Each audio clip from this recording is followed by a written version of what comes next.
Greetings, everyone, and welcome to the Vision of the Heart program here on Radio GAIA. We always start in the name of the Divine Beloved and in remembrance of love. So today I have a very, very special guest, and I'm honored to share this ethereal, luminous space with a very refined soul whom I consider one of my teachers, and I greatly benefited from his materials. And also, as a translator, I greatly benefited from the insightful and inspired translation of the Gulshan Raz by the Sufi Mahmoud Shabestari. So, I am honored to introduce Ostad Robert Abdul Haidar. And so welcome. Thank you very much. And so the subject of tonight's program is fluid and volatile, just like the inner world.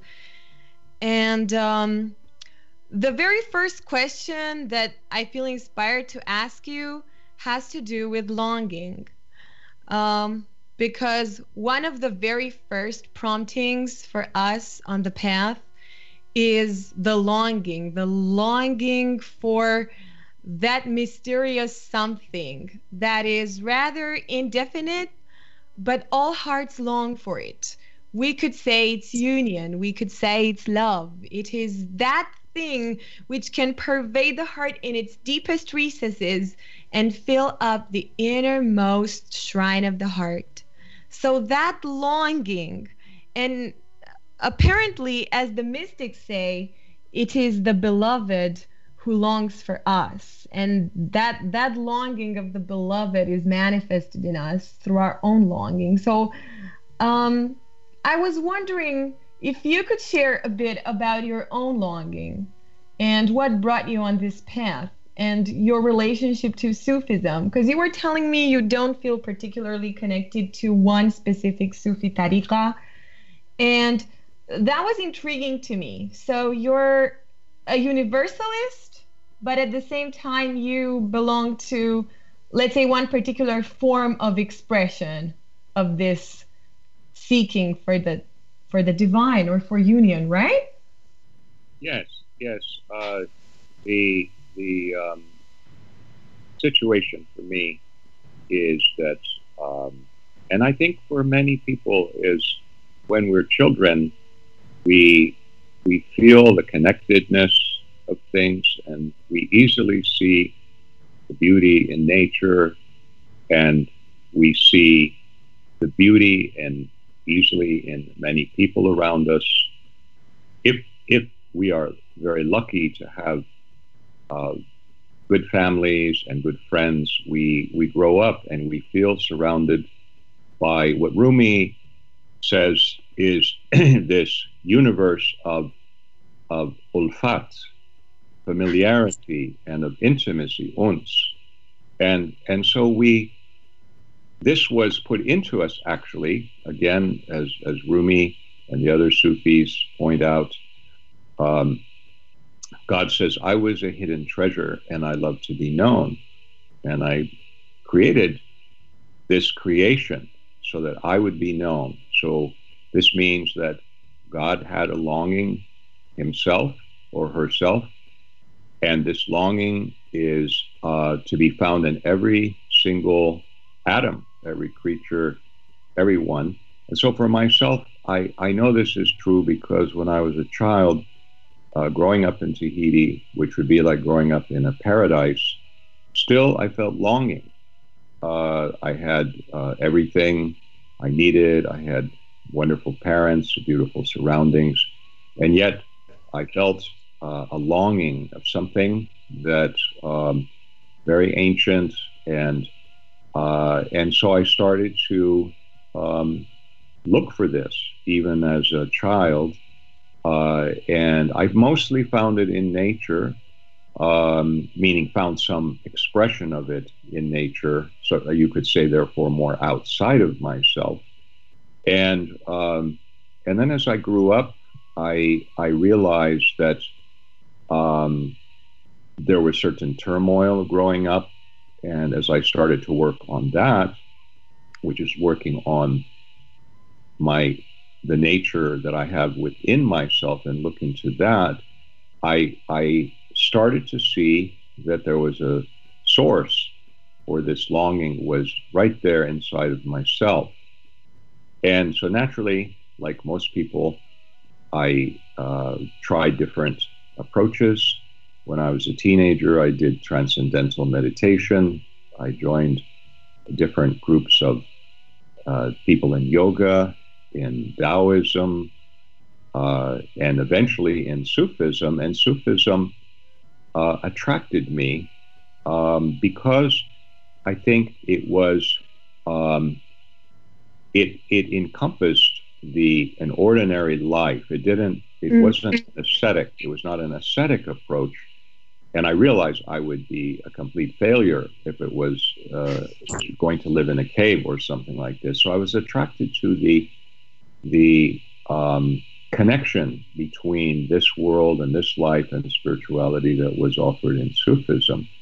And so I started to study, and for many years did different practices. And eventually I traveled to Afghanistan, and I immersed myself there when I was working as an aid worker. And I only spent time with the native people so that I could learn the language of Rumi, the language of all the Persian poets, mostly they're Sufi poets. And then eventually I found a master and spent 20 years studying with my master, who his name was Raz Muhammad Zareh, and he belonged to the Uwaisi path, which, as you may know, it means in this case that there's a spiritual connection to one's teacher, and that connection it has a teaching, therefore, that doesn't require the physical presence of the teacher. And so for many years, even though I lived near him, my most powerful teaching was when I was dreaming, and I would feel that he was teaching me when I was sleeping. And when I asked him about this, he said, when you're asleep, your nafs, your ego, is not so powerful. So it's easier to teach you when you're asleep than when you're awake. And so I know this sounds a bit odd, but this is what happened. And this is how I came to be in this path, despite which I am a universalist in the sense that I accept all of the paths. The path should suit the traveler on the path. And if for some reason they cannot go by one path, then God is guiding them, hopefully, to himself on another path. And I followed the Sufi path. I'm a Muslim, a liberal, progressive, secular Muslim who believes in modern values, but who follows the Sufi path based in the Islamic way. So that's pretty much the background for me. Thank you so much for sharing that. It makes sense for me, the teaching in the dream, because as you said, our veils drop in the dream world, and if we could just be conscious of this inner unfolding of the process. And I can assert definitely that your Persian skills are fabulous. And so, as I was saying, you speak better than we do.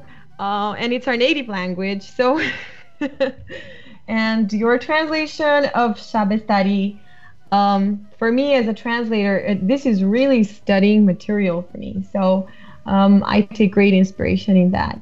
And you were saying about Sufism that it is a sort of a middle way, right? So it encompasses the spiritual life, but it does not reject the material world.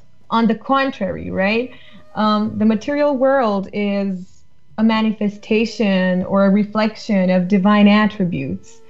And it is in this world and all of the diversity, and it is in all the multiplicity that the one spirit and the one light reveals its faces and qualities. And perhaps this is what also attracted me about Sufism, the fact that it is an all-inclusive path, as I like to call it. It's divine love is all-inclusive. And you were speaking in one of your materials about Tashfi and Tanzi, about immanence and transcendence. Yes, yes. And I totally identify myself with Zoleika, if you were to ask me, because I believe I had to go through passion. I had to go through the flames of love in order to reach the other side and the transcendence. But usually you said that perhaps it is more advisable to start with transcendence and after that experience the immanence. So could you provide us with some further details about this?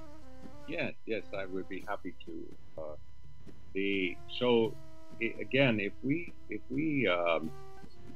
since we're talking about Sufism from the perspective of love, let's say, then Rumi has some very compact formulas, very short formulas.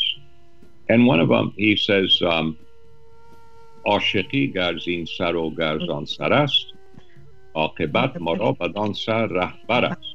So he says, loving, to be in love, to feel love and express love, whether it happens on this side, meaning in this world, or whether it happens on the other side, the other world, ultimately it always takes us to the other world. So from this we see that love is a burak, it's a horse that flies, it can take us to the other world.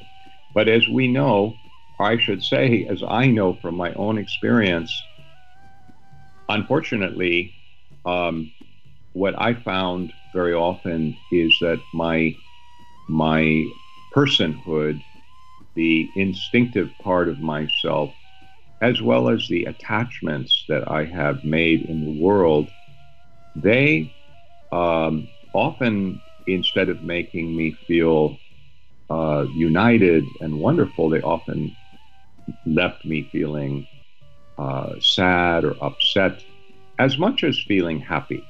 And I realized that my mind was cloudy. So I felt a belief and a longing for God, but I felt that there were barriers, that there were things standing in the way. And so as I examine this further, especially with the help of my master, my teacher, he explained it very much like the Buddhists explain it. He said, well, first you have to wash out the cup. And then when you pour the tea into it, it is not bitter, it is not rancid, it is clean and it is fresh. So there's this funny and interesting idea that the human being is a very interesting and special creature that is really a kind of instrument. And let's since we're on a radio program, let's imagine an old-fashioned radio. And the question is, of the sound coming from an old-fashioned radio in the forest, like where I live, how much of it is the static from the radio instrument and how much of it is the broadcast? So this is the issue. The issue is can the instrument, the radio by analogy, can it be tuned in enough that there's all broadcast and no static? Or can the static be reduced? So this is how I experienced it, that I needed to find a way. And they, Rumi, for example, he describes it as somehow becoming outside of oneself, very often in their language, in the domain of nisti, of non-being. Yeah. So he says, Chist miraj falak in nisti, ashakon ra mazhabuddin nisti. So he says, what is this ascension up into the sky, which is he's talking about the Prophet Muhammad, peace be upon him, had flown up into the sky on a magical creature called the Burak. And this is called the Miraj. So he says, what is the Miraj to the sky? He says, it is this non-being. He says, for the lovers, their creed and their sect is non-being, meaning they will arrive there. And in another line of Masnavi, he says, Afitab amad dalil afitab, gar dalilat boyad az veiru matab. So he says the sun is the proof of itself. If you want the proof, just don't turn your eyes away, your face away from the sun. So it's a very interesting idea. And what I'm trying to say is that, really what I'm trying to say is that it turns out that it's easy. And I was making all of the trouble, all of the difficulty, but in fact it was easy. All I had to do, like any human being in any tradition, is sit quietly and let go of things. Keep letting go. The more I let go, the more I see the beauty of the other world. The more I let go, even more I see the beauty. And finally, I let go enough that I'm clean. And when I come back to myself, I see the world completely differently, and I'm able to appreciate it. So this is the transition that you were asking about. So tanzi means to be in this domain, in nisti, you could say. You have gone into the world that is transcendent, and tashbih is this world where things are related to each other and they're compared to each other, and is the world of the manifestation of the divine names. So by cleaning the mirror, one sees the divine names more beautifully and more accurately. And so that's how I would characterize what the process was for me in answer to your question. You reminded me of a verse from Rumi when you mentioned the mirror. آینه رنگ تو عکس کسی است تو ز همه رنگ جدا بوده ای. You are the mirror, your color is the reflected image, yet you reside beyond all colors. So this is what you mean when you're saying that the heart is a mirror, right? Yes, exactly. And as you say, since you mentioned color, that's one of the common representations. And this whole idea of berangi, being without color, and so forth, is sort of an interesting idea, because so again, imagine that the universe is infinite, because if there's infinite gradations, not only of color, but infinite gradations of opacity or translucence, then each of us and all of the world is manifesting colors of different kinds of beauty in different degrees, different intensities of opacity or translucence. And some of them, they become dark and opaque, and they too are the divine names. And some of them, they become subtle and beautiful and translucent, and they too are the divine names. So ultimately, in Tashbih, even our pain and our feeling lost, in Sufism, this is not regarded as being astray. It is regarded as part of the path to feel sadness, pain, confusion. And so the wonderful thing about this conversation we're having is the possibility of talking about how even the difficulty of human life is very much part of the path. And transcendence helps us to get perspective. But to really be on the path, one has to agree to what happens in the world. Joy, pain, anticipation, sorrow, fear, worry, etc. All of it is the path. You remind me of Hafez when he says that as long as the treasure of your nostalgia, of your longing dwells in the ruins of the heart, I am forever connected to the tavern of ruin. So the ruins of the heart. Why the ruins? Why do they talk so extensively about kharabat? Why do they say khane ro virane kun? Why this phrase that they're using so frequently? Well, it's very interesting because the first thing is those of us who have either, like yourself, come from that culture or myself traveled to this culture. When I was in Kabul, Afghanistan, before it was destroyed, in 1990, I wanted to go to Harabat because I'd heard so much about it. So there's a place called Harabat. So you go to Harabat and they have people playing music, Yeah. people smoking hashish, people drinking wine. It's the houses of ill repute.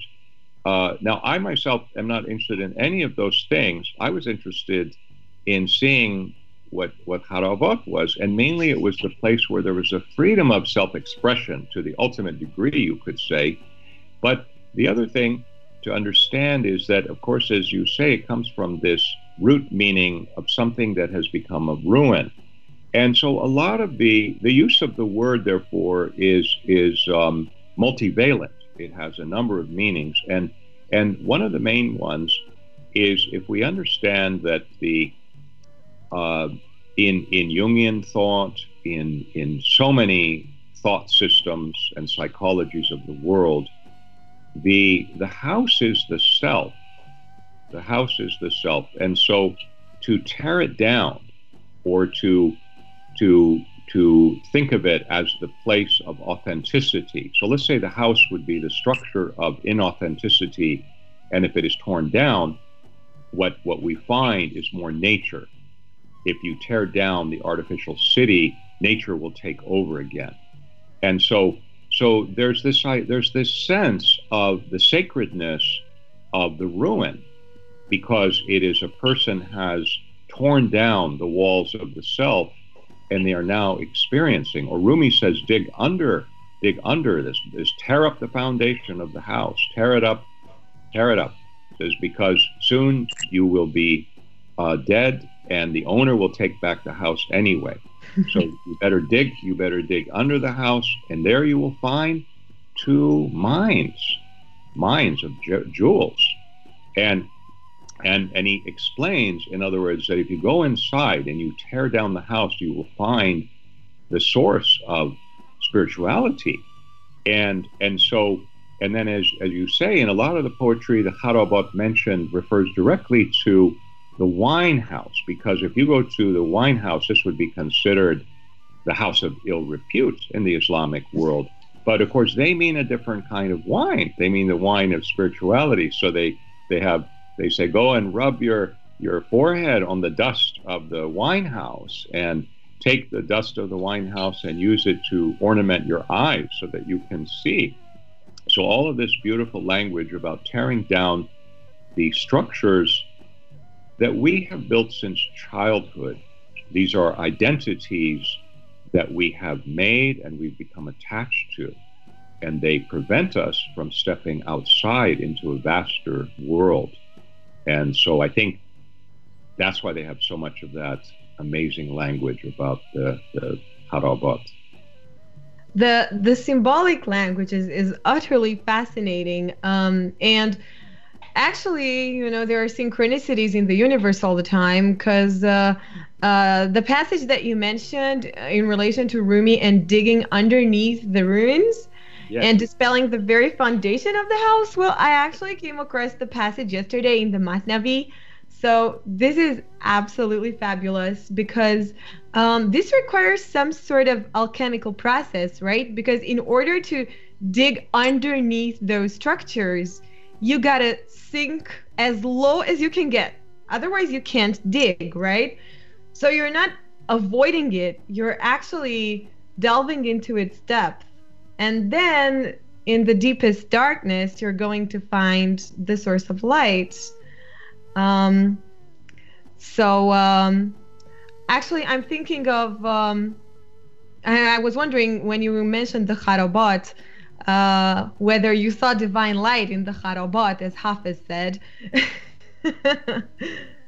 Yes. Yes. You see, the thing is, for me, it started a different way that maybe you can relate to. It started through when I was in my early 20s, paradoxically, because even though I had been raised in a wonderful way, Edie, but when I moved to the United States and I grew up, I encountered a very deep despair about the condition of humanity. And this turned into depression and anxiety. And this got very strong. And I was in a very bad situation. And so I went and I started to work with a psychotherapist who guided me to what might be lurking underneath the despair and anxiety, because those are really more like veils over what's really happening. And so as I went inside, what I found is, by going more and more deeply, I found that it's like a hurricane and it has like an eye of a storm. And in there, in the middle of that place, is absolute peace, absolute joy. And that's how I found it initially, just so I can be frank with you that this is how I found it, was through this other way. And then once I found that, it was so amazing to me. I, of course, always wanted to go back there. And now I had a different, see, so I'm relating to what you said about if you dig down, people think very often in too maybe linear of a way, or following the rules of the religion in a very rigid way, and they're trying to become good people. And this is very nice. The problem is that it doesn't always work. Very often, the way it works to become a better person is to dig down and find out who you really are. And then from there, you find out what is good, and you go towards what is truly good within yourself. And then from there, it could progress, and it could become, next, it could become something more about the divine grace, which is luminous, the divine mercy, etc. So it goes from the personal to the, again, to the transpersonal and transcendent. So yes, I think that it's very important for a person to engage in spiritual traveling. They must accept who they are. They must accept their demons. They must accept that they have them. They must not blame it on something else. They must say, this is me. All of this was me, manifesting from the divine through me, but this is all coming from me. And then we have a good start, you see. So to dig under the house, I think, as you say, one has to go into the humus of the earth as human beings. You see, we have to go into that part of ourselves. Again, Hafiz comes to mind because I can't help it. I guess when you talk, I'm just inspired, and there are these connections that are being made, and you get a line of poetry, like in Persian we always throw a line of poetry in the midst of the discourse. So I was thinking of در آن ظلمت شباب حیاتم دادن. And in the midst of the darkness of the night, the water of life springs forth. So, and I was also reminded of a bait from Attar, which could irritate the literalists a great deal. مرا کعبه خرابات است امروز، حریفم قاضی و ساقی امام است. So the tavern of ruin has become my Kaaba, and I'm conversant with the judge, and the cupbearer is my guide. And I was going to ask you about literalism, because, you know, this is an issue in our society, in Iranian society, and not only.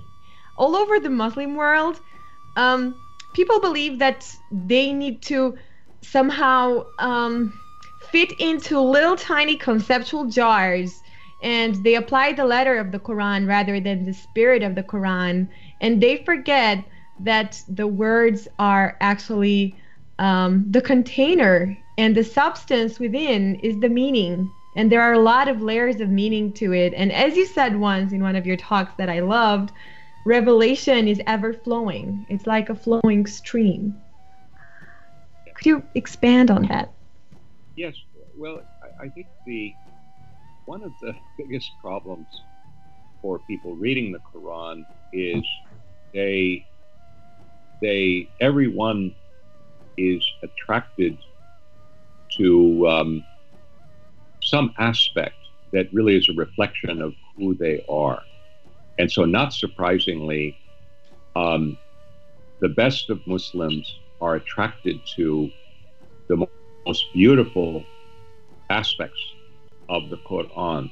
And the people who become hardened and judgmental and violent, very often they have thought that just because God has said something in judgment, that they're supposed to say that or do that, where in fact it has nothing to do with them.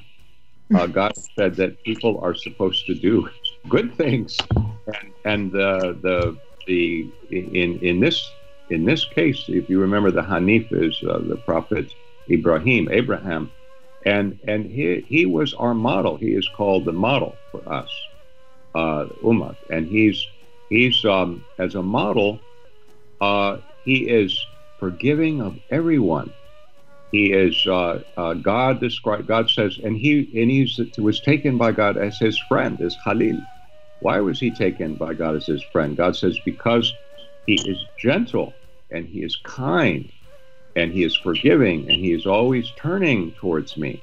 So what we find is that the problem is a kind of a funny thing, where it's a little bit like air guitar. Like, I think a lot of really conservative Muslims, they don't realize they're like somebody playing air guitar. Do you know what I mean? So they think that because somebody has written a song or something, that they're playing air guitar, somehow they are doing the same thing, and it just doesn't work that way.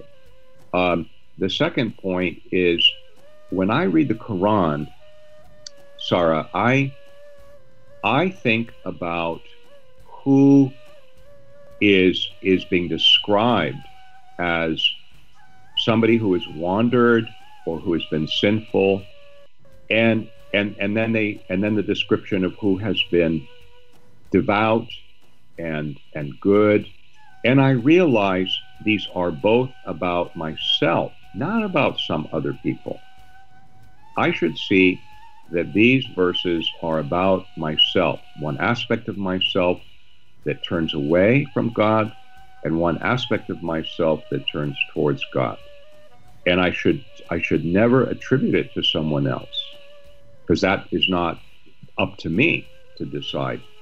But what I can do, as you know, in the Persian tradition, the tradition of Hafez, in fact, one should try to become Ayb-Push. So that means it has two meanings. So it means, on the one hand, is that I will hide the faults of other people.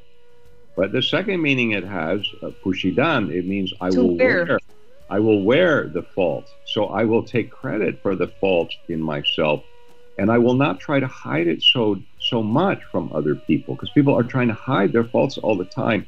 At least I should not hide it from myself. and and if I'm going to hide the fault of someone, it should be all the other people, because I have 24 hours a day experience of myself, and the balance sheet does not look good.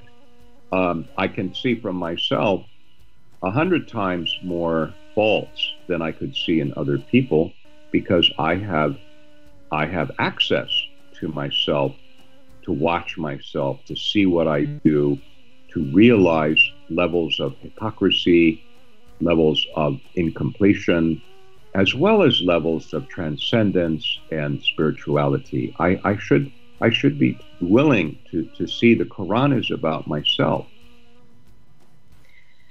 So when you read the Quran, your consciousness mingles with the prophets and the characters that are mentioned there.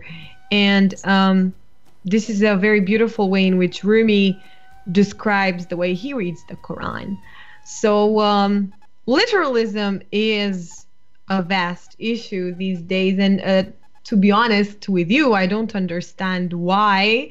Maybe it's because people like clinging to the form, perhaps, and sometimes we have moments when we overlook the ma'na in favor of the surat. And we even do that when it comes to matters that have to do with the essentials, even, right? Even with love. I mean, everyone speaks about Sufism as a path of love, but let's take a look at this for a moment, because the title of our program is The Path of Love.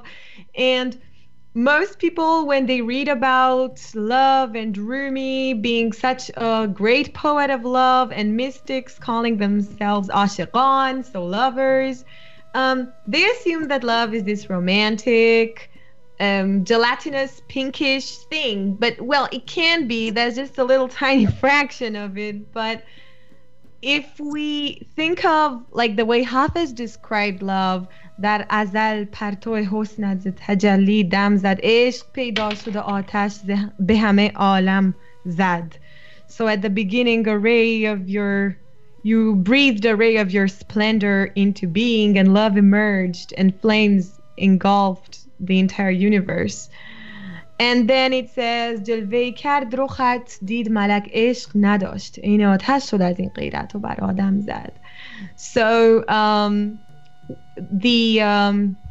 your face scintillated, and upon witnessing that angels are devoid of love, the fire of passion was ignited, and the whole existence vibrated. Well, I'm kind of extemporizing on this because it's difficult to translate, but I was wondering about your take on this, and maybe even your take on this poem of Hafiz and love in Sufism. Well, this is a very famous poem, a rare poem of Hafiz, actually. That's one reason it's famous, because some of his poems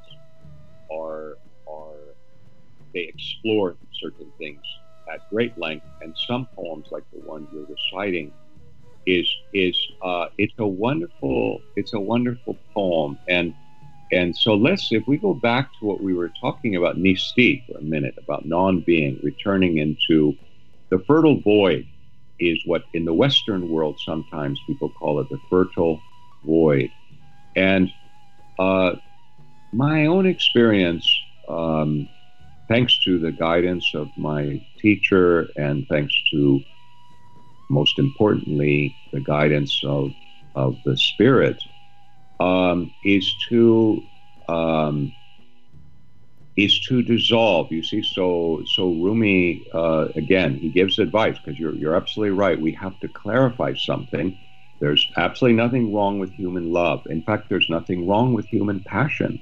These are divine names. They're divine names operating at different levels. On the other hand, when we talk about tanzi, like we were earlier, transcendence, we actually didn't get to this element that you're talking about now. So we can discuss this a little bit more right now. And what it is, he says, for the practice, he says,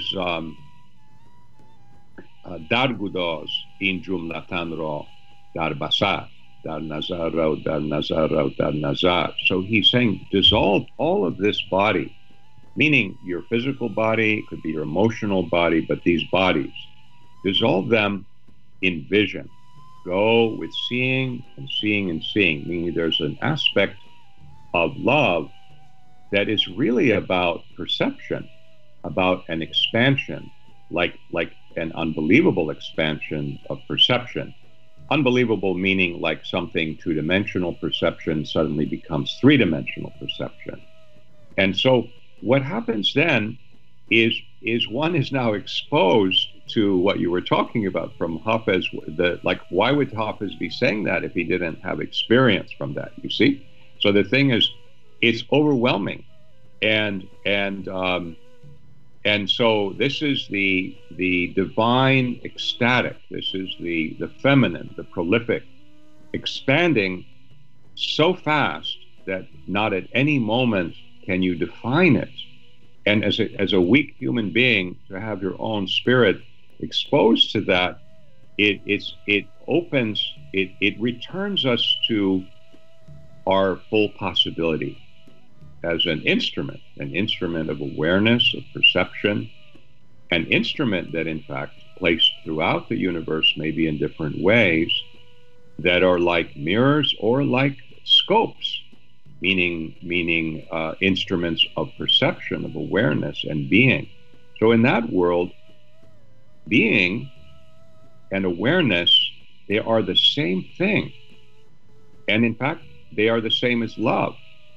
You see, so the vastness of unity is so small, it's the most singular thing, and it's also the vastest thing.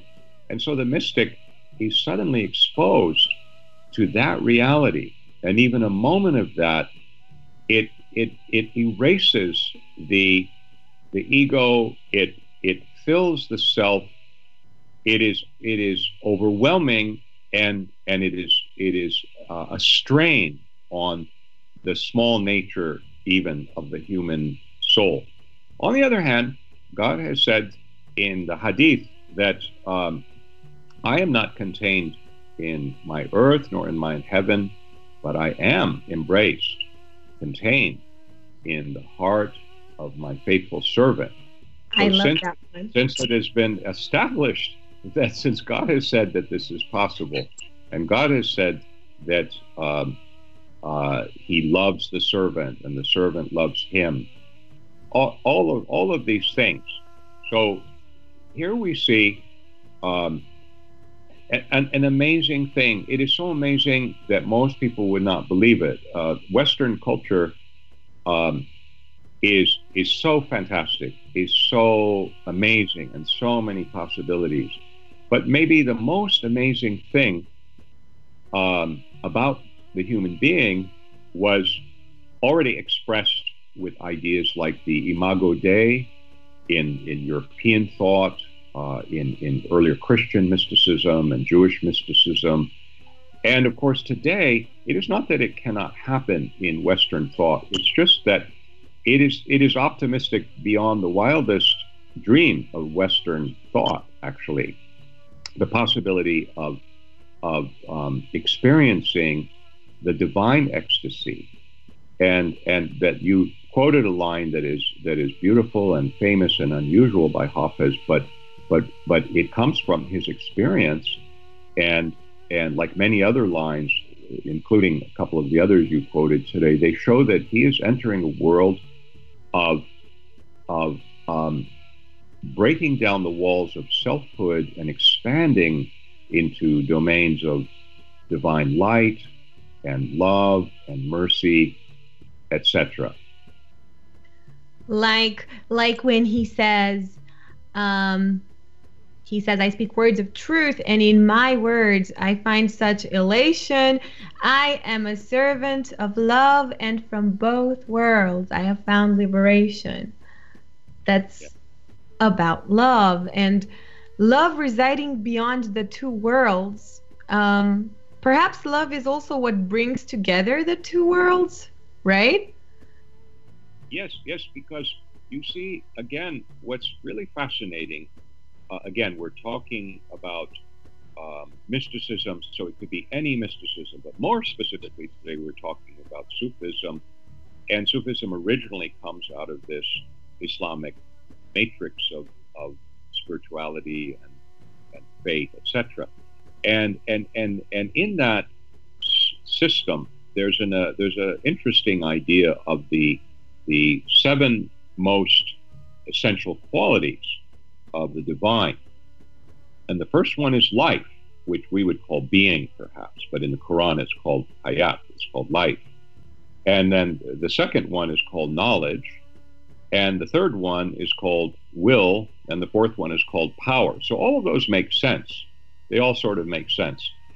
But the following three, strangely enough, are hearing, seeing, and speaking.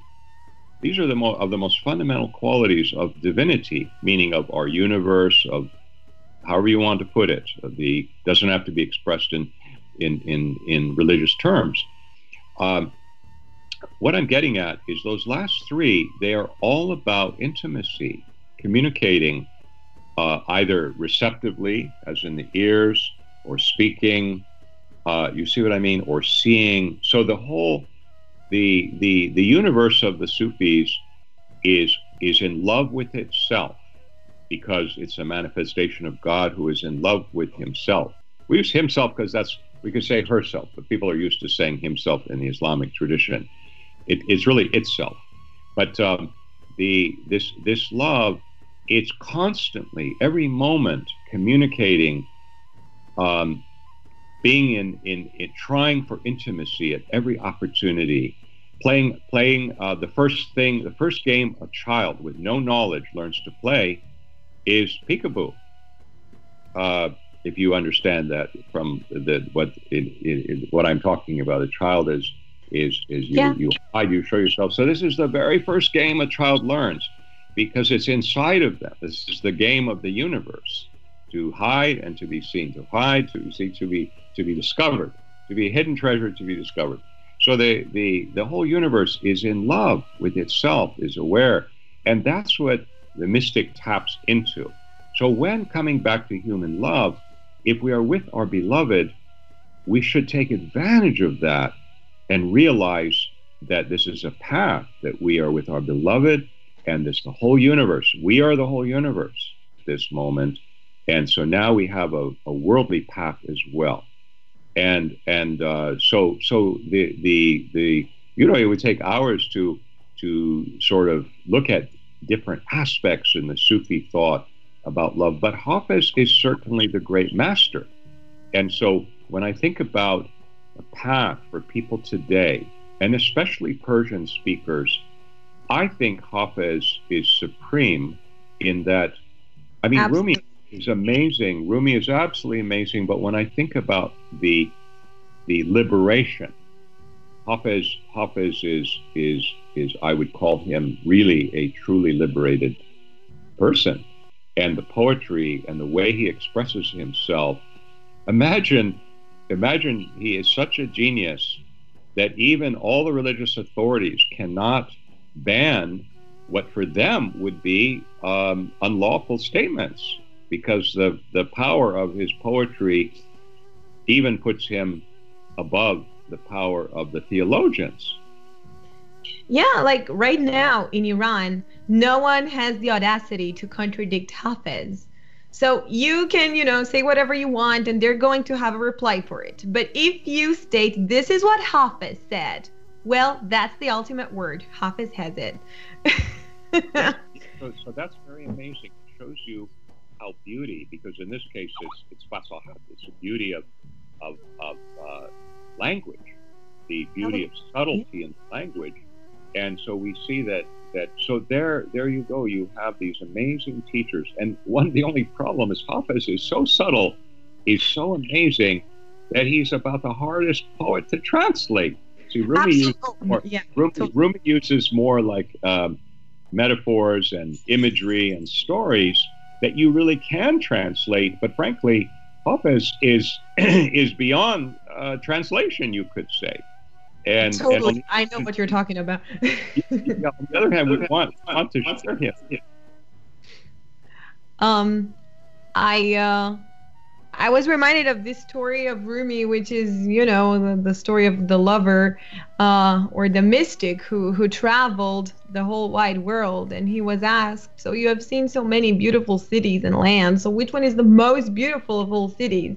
And he answered, of course, "It is wherever my beloved resides." Yeah. Because in the presence of the beloved, even the narrowest and darkest place turns into paradise. So you see, that's translatable. But now Hafiz, like, what do you make of جان الوی حوث چای زنخدان تو داشت دست در حلقه آن زلف خمن در خم زد. Like, what do you make of this?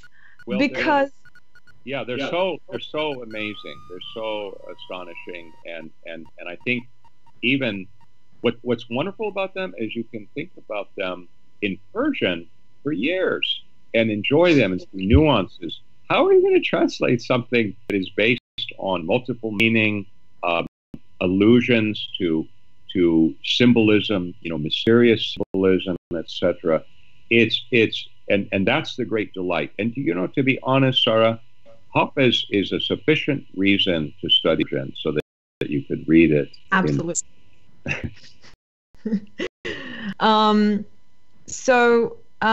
This reminds me of, Fale Hafiz.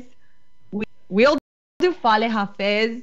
And so for the audience now, Iranians, whenever they face a life issue, big or small, we have this book of Hafiz. So we have 2 books in the house that are obligatory. The rest, well, not that mandatory. Let's say, sometimes you can dispose of them if necessary. If you move, like, you don't take all the books with you, but you need 2 books, the Quran and Hafiz. And whenever we're facing a dilemma, like, for example, I don't know whom I'm supposed to marry, I'm going to ask a question, and then, I'm going to consecrate. I'm going to say in the name of the all-compassionate and all-merciful, and maybe recite some Quran. And after that, I'm going to open this book of Hafiz. And there it reveals itself. A ghazal from Hafiz with these multiple layers of meaning. And you know what you make of it. A particular bait, so a stanza, will resonate with you, and then your heart will decipher it. And I'm using this opportunity to advise my Iranian friends who might be watching to stop using interpretations of Hafiz that narrow him down to very tiny and confined perspectives. Like when you read this commentary, so you have the ghazal on one side, and then you have this commentary, which is not necessarily what your heart might be able to decipher out of the tapestry of symbols.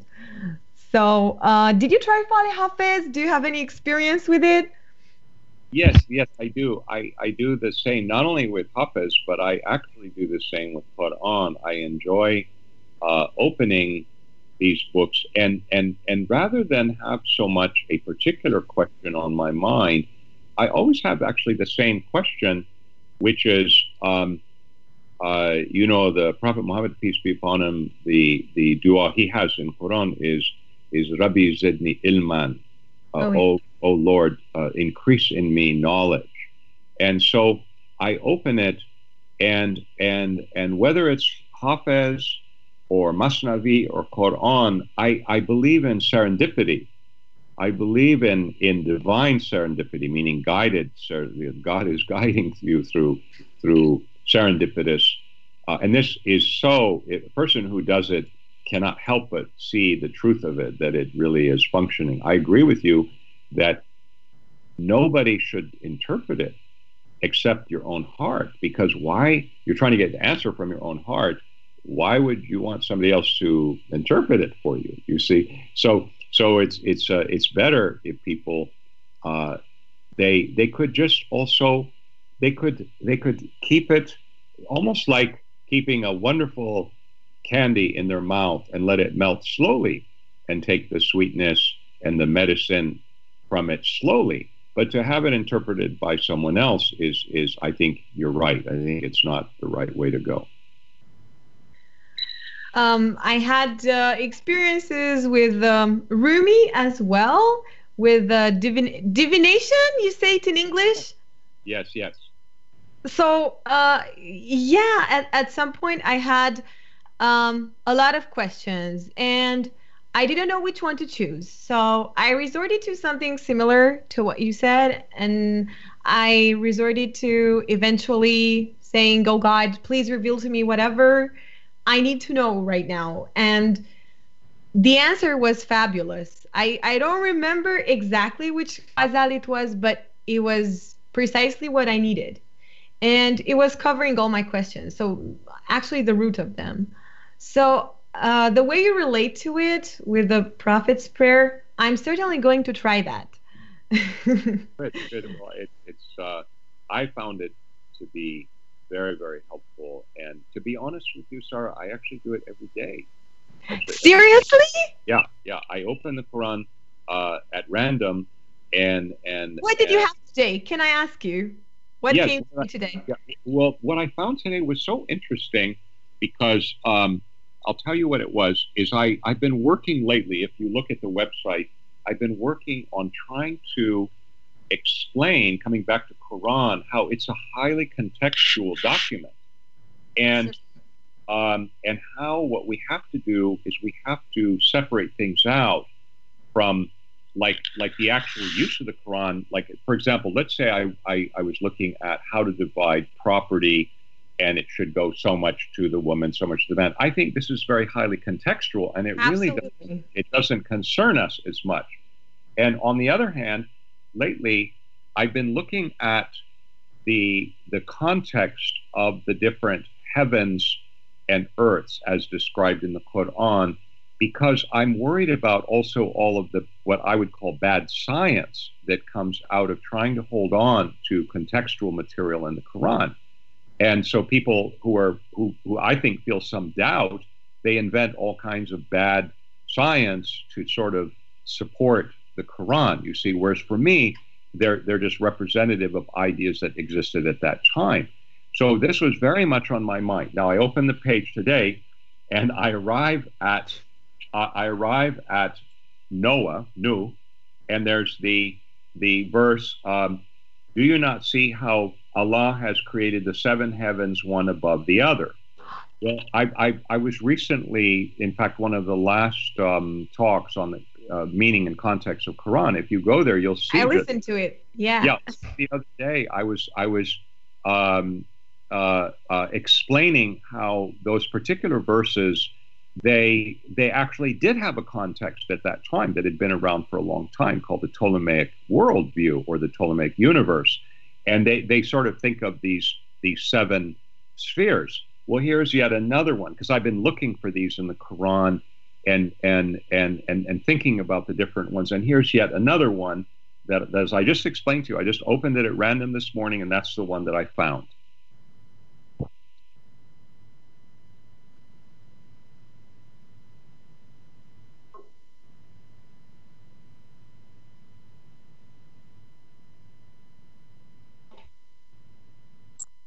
Okay. Sorry, could you repeat your last phrase? Because we had a bit of an interruption. Yeah, no problem. You see, so these particular verses in the Quran that I've been looking at is I've been trying to demonstrate that some of them correspond quite well to a worldview existing at the time of the Prophet Muhammad, peace be upon him, that we call the Ptolemaic universe. And so, in other words, the point I was trying to make is that God is offering contexts that people of the time understand in order to talk about deeper truths or inner meaning. And of course, if you take them as literal, you're going to have to come up with some bad science to try to justify theories that no longer apply because they've been debunked. And so that's kind of the thing I've been studying lately. And today I just happened to run into this particular verse. So thanks for sharing your daily divination with us. This is a practice that we could also experience every day. And So the team is telling me that we're running out of time, and I can't believe it because I was immersed in this timeless space. And So nice, Sarah. So nice to meet you in person, in this, even though at a distance, but through the eyes is looking to the heart, and through the voice also is looking into the heart. yeah, the voice has always been very important for me, because I'm visually impaired, and since I can't make sense of the physical reality by using visual means, whenever I hear a voice, there is this luminous configuration of color and texture and consistency that kind of emerges in my inner vision. And this is how I recognize people. So for me, hearing your voice is a great blessing, and I'm savoring it and all of its nuances. Well, So thank you. thank you for that. And do you have a final message for us? Something from your heart to end the program in your exquisite manner? Well, I think the thing I would say is, of all of the things that I know about in the world at the age of 66, the great treasure is is to sit quietly, let everything go, in order to discover the most important thing of all of life, is to become empty so that one can be filled. And this to me would be always the thing I would say is, this is the most valuable thing of all, to find out about one's own nature, that it really is a reflection of the divine nature. This is so magnificent. Thank you for this. You're very So, welcome. thank you for being with us, and thank you for all the work that you're doing. And to you, to the audience, also thank you for joining us on this journey through the inner skies of the heart. And let us remember that the heavens reside within, and let us spread love's wings and make them stronger, as Rumi says, so there will be no more need for the ladder. Thank you. I Thank you love so you much, Sarah. all. Thank you very much. You take good care. Salam to everyone.